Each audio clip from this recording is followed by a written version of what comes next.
Well, thank you guys for coming to Family Matters. I really appreciate it.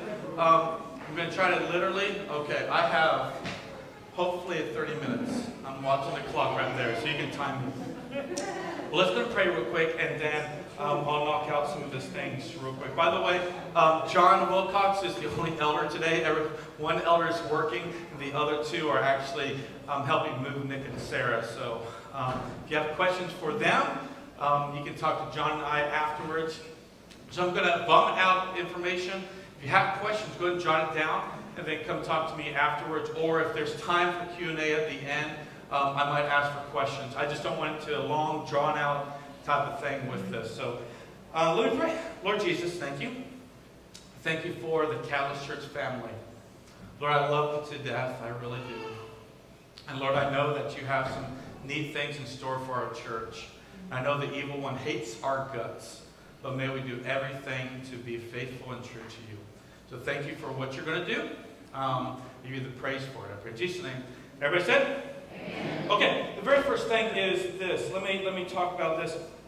At Catalyst Church, we have what's called ownership. And the ownership is simply this.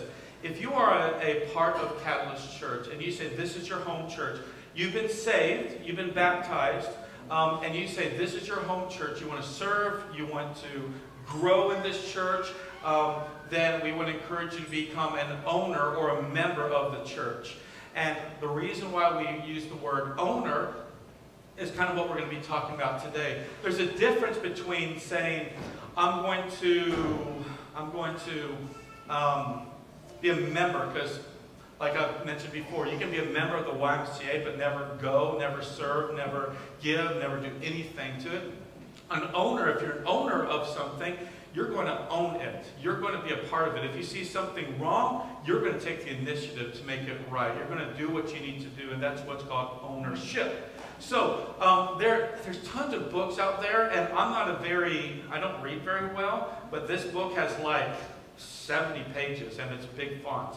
What we've done for those of you guys who are already members or owners, you've already read this book. This is one of the prerequisites of becoming a member or owner.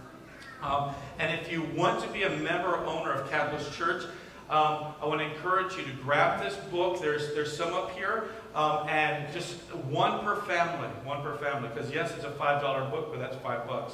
One per family. Take it, read it. There's some things in here where you can sign, and basically said, I understood what was the best book of explaining what a member or owner is. Also, for those of you who like to listen to books, you have no excuse, none. Now, you can read or listen to. We only have 10 of these books to listen to if you want it. So afterwards, come pick it up. And my encouragement to you is, if you want to be an owner, a member, and I asked, what's the difference between a member and an owner? Member or a non-member, it's one of these things where it's really accountability to God. You're saying, I'm going to own this church. This is my church. It's really between you and God, and you get to be a part of these cool meetings that we have and everything. So, you good? All right, sounds good. All right, the next thing, and I am extremely excited about this. There's a church downtown called the Gathering Church. And by the way, everything I'm discussing, the elders and I have all talked about. So it's not me. This is the elders we've all talked about. And it's all been voted on with the elders. There's a church downtown called The Gathering. Anybody know about The Gathering? Ray Brown's church? Great church, great church. What I love about Ray Brown is he understands what it means to be a church, not necessarily a building church. They have 3 churches that are down that meet. I think 4. They have a prayer meeting, something like that as well.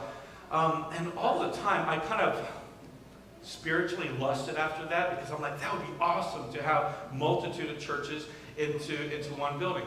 So guess what God did? He allowed it to happen. So starting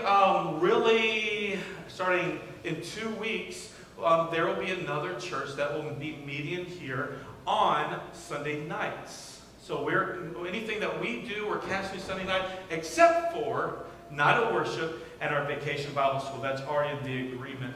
The elders have met with this pastor, and here's the cool thing. This guy, just like you've heard my story, narration my story about starting this church, they're church planters. They're starting from nothing. They have nothing. They have no sound equipment. They have no chairs. They have nothing. When we started here at Catalyst Church, we had nothing. And look at everything that we have. This is a God thing. You're sitting in chairs that's paid for by God. So why can't we do the same thing for another church starting up and help them, guide them, direct them, and be there for them, where they don't have to pay for any sound equipment, any chair, that they're just going to be in here. So with that being said, is they're going to have a little office next in our First Impressions area. They do their Bible studies like us, kind of outside for the most part. They're very service-oriented church, so they'll be a part of our food pantry and outreaches and everything like that. So it's not one church, it's two churches, and we're going to change the signage outside. Two churches, one location. And they're called The Well. They're a Free Methodist church. Their doctrine is sound. It's a Free Methodist church, and they'll be meeting here on Sunday night. So if you see signs change, you're like, what the crap's going on? Now you know. Isn't that exciting? It's really cool, really cool. All right, so those are two things. I have a budget here. If you, some of you guys really don't give a rip about the budget, so I printed out 65 of these. Go ahead and raise your hand if you want a church budget real quick. John, do you want to help people grab this? If you want to see it, it's here. If not, it's, here you go. Here you go, here you go. Here's some more. Here's some. I'm going to pass those out. Okay. If you want, we have 65 copies. Look along with somebody if you can, if you want to.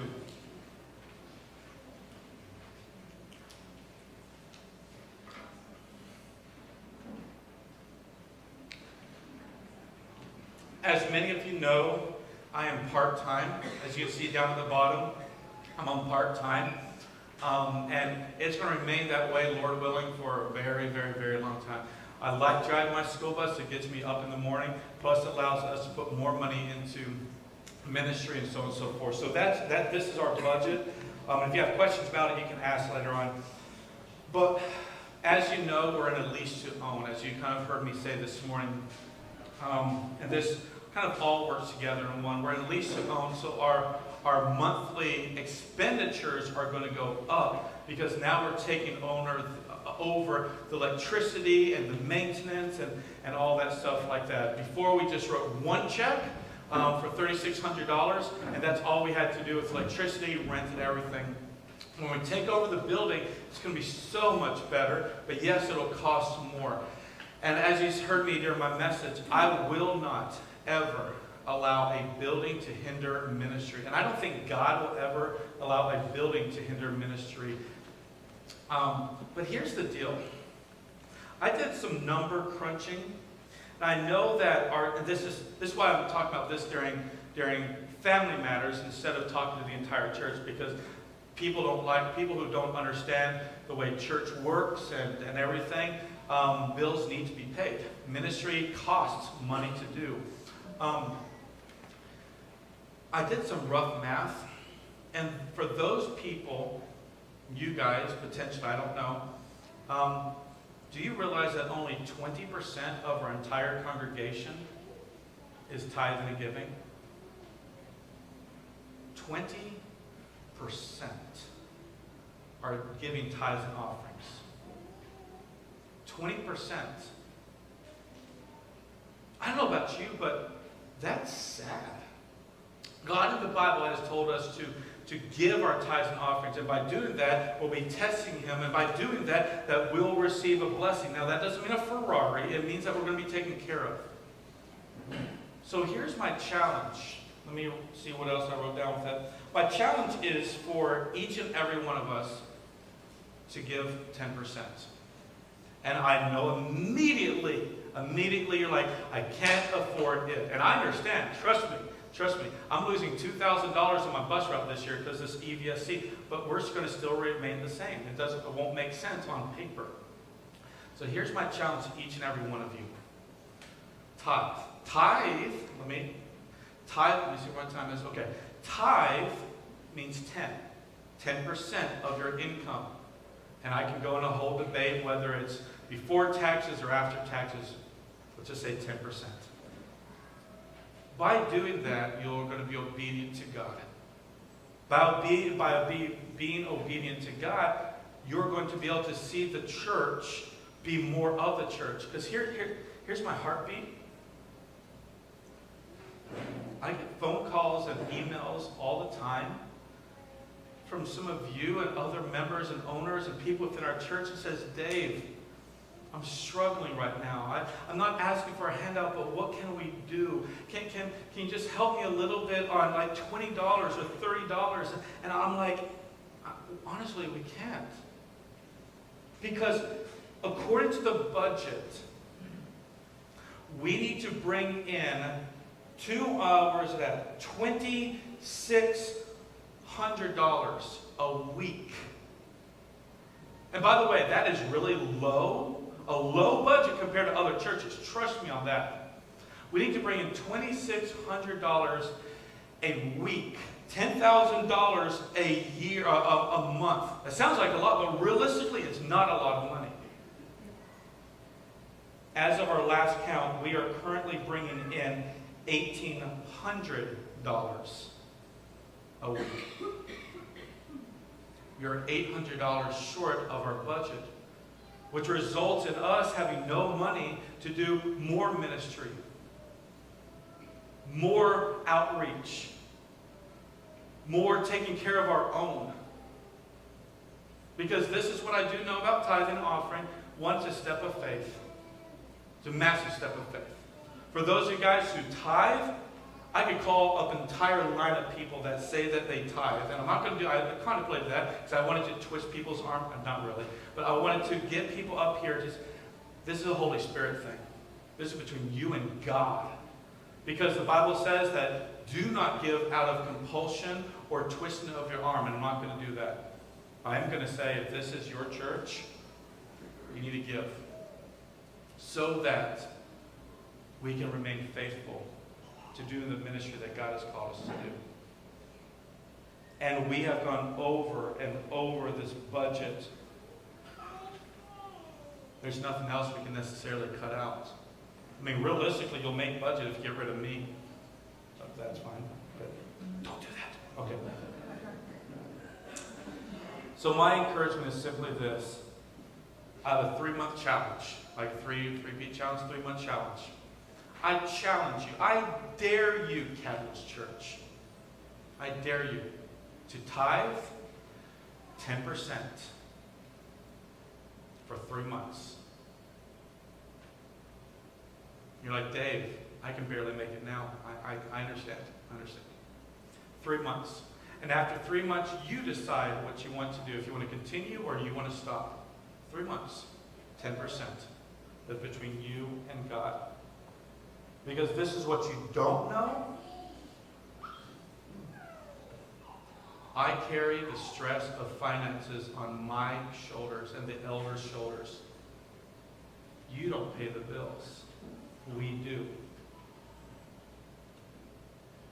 And when we can't pay something, it goes against the integrity of who we are as Christ followers. You can ask Rachel. It's stressful at home. So if you love me, if you love my family, you love this church, and you love God, simply be obedient to Him. And if you have any questions about that, see me afterwards. Any debates that you want to have, that's great. But my challenge is for you, and for those who are watching on video, it's not excluding YouTube. All right. You good with that? Tough talk, no more of that. Now the loan. Here's the deal. You don't know this, but the elders and I have been working on this for the last 3 or 4 months because we don't want to burden you guys about it. We'll take the burden. As you can tell in my message, it was burdensome. So here's roughly the story. We went to Old National Bank, and everything seemed smooth. We got approved for the loan. With the contingency of Rachel and I are going to have to be co-signers on the loan, which we are fine to that. We're in this. We are in this. We were going to be co-signers on the loan, but they gave us 3 options. One option is for back up. So we did an appraisal on the building. We're purchasing this building for $229,000. We have 24,000 square feet. That's a steal. That's a steal. The appraisal came back, which I did not like the appraisal at all, and so did the banker. The appraisals simply work. One person comes out, does his little math equation. He does comparables, which the comps were not. We have 24,000 square feet, and he did a comp on a 7,000 square foot building. The comps sucked. Beside the point, we paid $2,500 for that, which is the going rate. And it came back as the building is worth $27,500, which is good, but I still think the building's worth way more. Was that 275? What did I say? 27. No. At least they're listening. That's good. All right. $275,000. So we are already getting a good deal, even though the appraisal sucks. With that being said, is the way banks work is they don't do it by the month, especially a church like ours, which we have basically nothing in their minds. They do it by what the building is valued at. Because if they do it if we ever foreclose or whatever they foreclose on us, they can have $275,000 worth of asset. Does that make sense? Okay.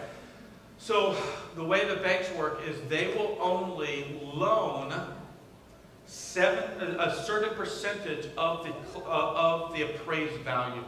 So we asked for $229,000, not a penny more, $229,000 for a loan. So they gave us three options: Old National I'll start with Old National. Old National gave us 70% of the appraised value, or 75% of the appraised value, or 80% of the appraised value. 70% with these stipulations. 70% means we had to come up with $42,000 for a down payment. That includes closing costs. And then we're good. So if somebody wants to write us a check for $42,000, we're good. And he laughed, but God. Okay. The next one is that they'll give us 75% of the appraised value, but that we'd have to have somebody with good cash to debt ratio. In other words, they make a decent amount of money and they don't have a lot of debt. But I don't know about you, not many people that I know, but there's some people. We tried a couple avenues along the way, plus we had to bring $27,000 to the table. So $27,000 and another co-signer that's willing to sign that they believe in this church, which is tough. And then the third option is if we had a wealthy, like a doctor, lawyer type of thing, that basically would co-sign with us, they would be willing to give us 80% of the loan, which result in $14,000 down, and then we'll be okay. So that was one of the first roadblocks. And it was a roadblock because we tried everything. So we went to another bank. We went through the same process. If you've ever got a loan before, it's a pain in the butt. Now try a commercial loan. It's even more of a pain in the butt. So what ended up happening is we went to Banterra Bank. Banterra Bank said, "We like you guys." They toured the building. They liked us. And they offered us 80% of the appraised value, which is good. 80% is doable. $14,000 down. But we need to come up with about 6 guarantors, 6 co-signers. Doesn't matter if their debt to income ratio is completely out of whack, as long as they're not like bankrupt areas. So the elders and I mean, here's kind of the story. The elders and I were planning today to come to you guys and simply say, we need $14,000 and we need 6 of you guys to step out on faith to sign as a co-signer. We struggled with that big time, and really big time. So that's what this conversation was going to be until we went to a third bank. Lynn Price came to me and simply said, "Why don't you try our bank?" Lynn Price works at Wood Forest Bank, and in Walmart, and they're out of Texas. One of the big reasons why the local banks did not really want our business is because how bad would it look if they foreclosed on a church? That would look terrible. So that's why the risk ratio. Are you with me so far? Yes. Okay. So we went to Wood Forest, did the exact same thing, and that's when I started to plead for you guys to start praying. I said, guys, hopefully everything else would have worked out. I did not want to come to you guys for co-signers. And so you guys started to pray. How many guys, honestly, how many guys actually really prayed?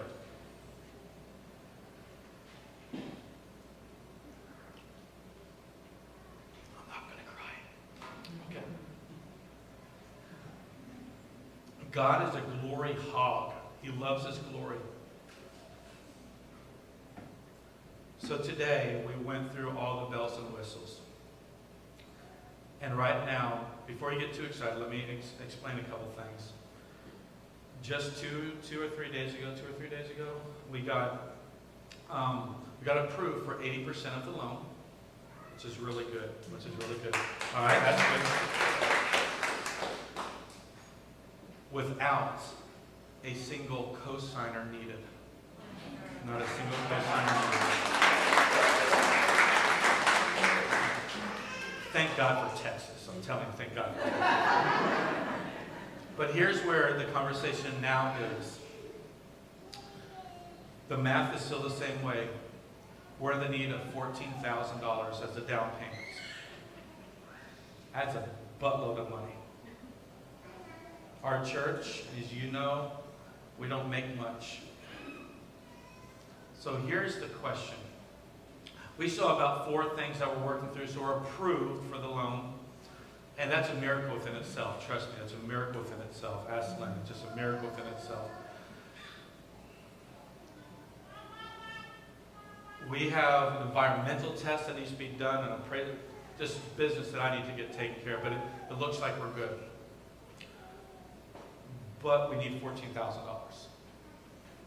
We do have an air conditioning fund and a reserve fund that realistically, if you know anything about our building, we have 2 massive units out there that are sucking us dry financially. Sucking us dry. That's the only AC that we have in that area. Those units are almost 30 years old. It's going to go out any day. We know that's why the elders and I, we've been putting money back a little bit. If we borrowed against that, the air conditioner will go out. So, here, you know the air conditioner will go out, right? So here's the thing. I'm asking for a couple things from you guys, and for those of you guys who are watching on video, is 1, tithe.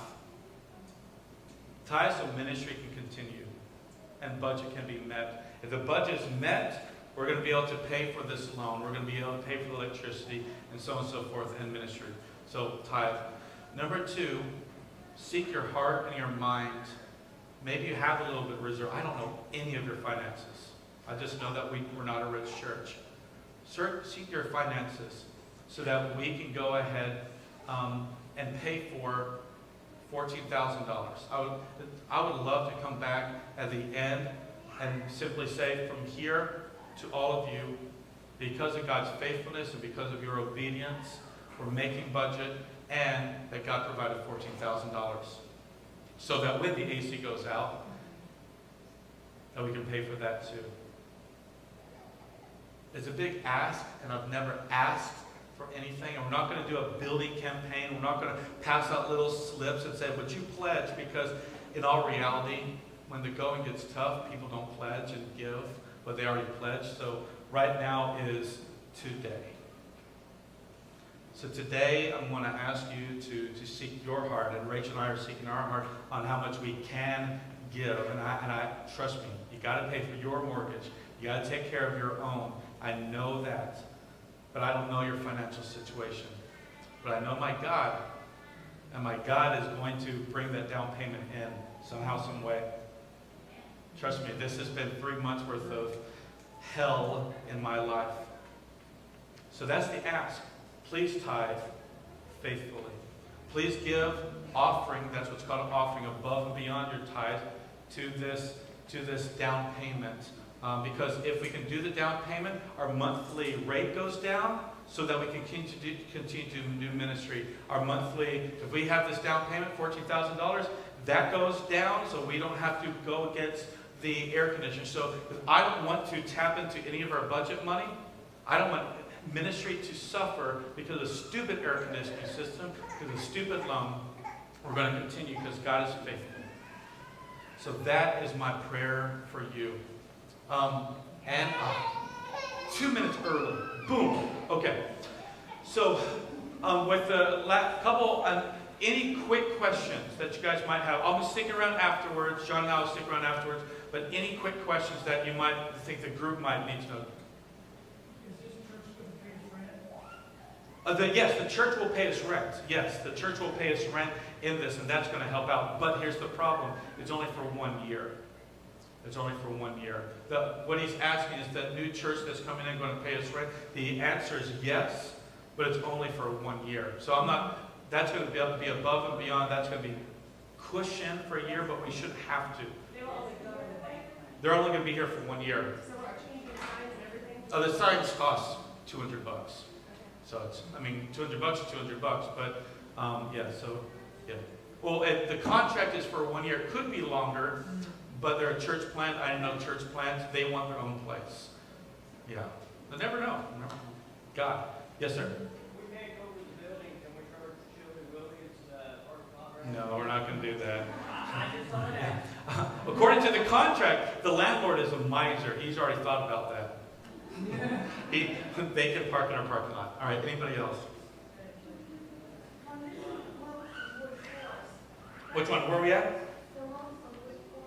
Yes. Oh, that's awesome. Thank you.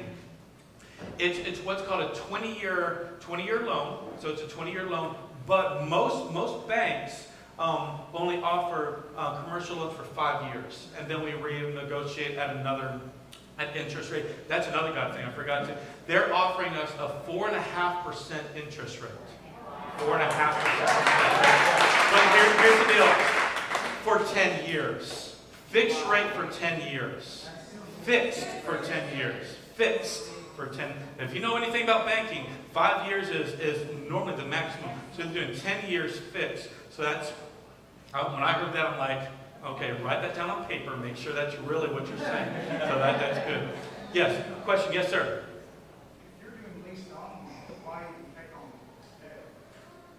Lease to own now, why are we taking on debt? Because originally when we signed the contract, we're doing lease to own, and in order for us to get the price down to $3,600, we had to do a lease to own.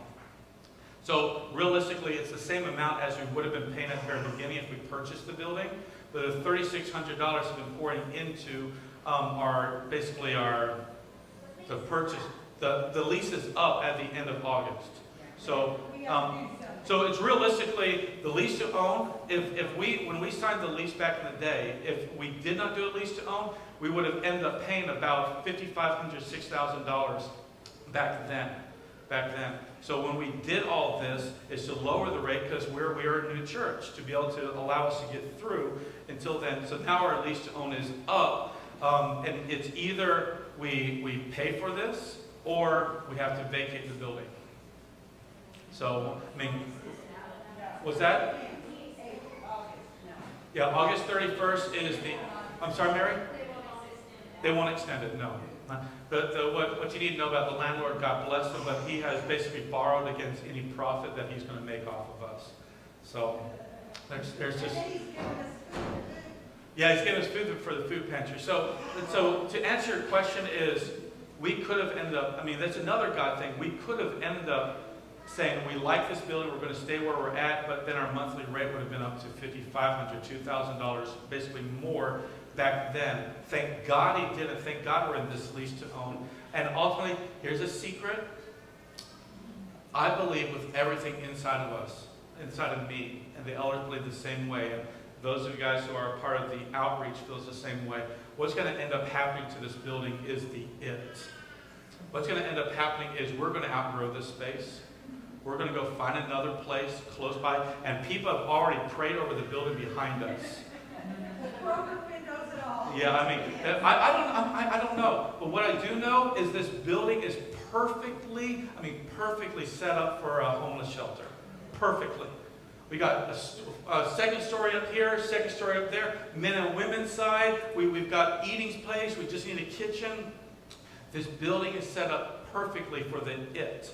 I'm confident that this building is the it, because I know our church is growing, and that's part of it. What else going to put? Yeah. Oh, well, a couple things I need your help with is now that we're taking over the electricity bills. For one, make sure we keep the thermostats up. Because if you're in youth ministry or something like that and you just forget, and it costs us $200 while it just sits going at 72 degrees, something like that. The second thing is with the church plant coming in, they're meeting immediately after us at 5 o'clock. We need to clean up after ourselves, even if it's not your stuff. Own this room, clean it up, set up the chairs up. God bless Amy. Amy comes in like on Thursdays to kind of help set up the chairs and everything. But in reality, just clean up the crap so that they don't too. We need to respect another church. So have this. I'm going to close in prayer. And if there's any questions you have about the loan, tithing, anything, see John or myself, I'll stay here until the last person leaves. So just be in prayer for that. So if you are willing to help with the $14,000, you can see me, or you can just write a check, money order, however that works. But and just make it out to Catalyst Church and put in their building down payment. And we'll put it right into a separate account that we have set up for that. So, all right, let me pray. Lord, thank you for allowing me to share with my church family miracles. Lord, this is not over. And Lord, I thank you for the elders and their wisdom, and the other financial counselors that I've been talking to, and their wisdom to help me through this and help us through this. Lord, we know that you are great. We know that money is nothing. But I do pray that with everything inside of me, that this has not been a talk of, ooh, they're asking for money. No. May it be a talk of the future, it, whatever that might be. Lord, if there's someone in this room that has not been tithing and they're calls this their home church, may they step out on faith. Talk to you about it. Step out on faith and do so. Maybe today, if they have not tithed, they can start today. 3-month challenge. But Lord, I pray that $14,000 will be given by the end of August so that we can that I can stand up here with the elders to testify to your greatness. Because God, it's too big for me. It's too big for us. So I give you the glory for what you're going to do. May we be obedient to follow you. And Holy Spirit, convict, move, and just do what you do best. I pray all this in Jesus' name.